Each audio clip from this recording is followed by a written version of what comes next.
আমি একটা জিনিস আপনাকে বলি কি মানুষের একটা এক্সপেকটেশন আছে তাদের প্রতিনিধির কাছ থেকে। ওরা নিজের প্রতিনিধি এরকম একজন লোককে খুঁজছে যে তাদের সঙ্গে থাকতে পারে, তাদের সেবা করতে পারে।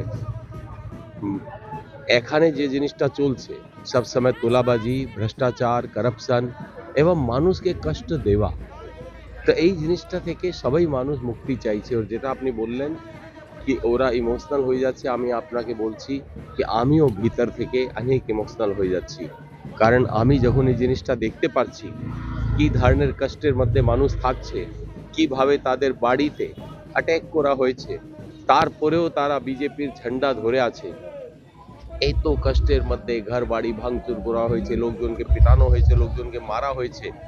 আমি তাদেরকে কথা দিচ্ছি এই যে অপরাধী যারা আছে, এই ক্রিমিনাল যারা এইসব ধরনের কাজ করেছে, যা তোমরা শুধরে যাবে, ছেড়ে চলে যাবে, সারেন্ডার করবে পুলিশের কাছে, নালে এখানে নিয়ে এসে এই ল্যাম্প পোস্টে বেঁধে ওদেরকে দৃষ্টান্তমূলক শাস্তি দেওয়া হবে।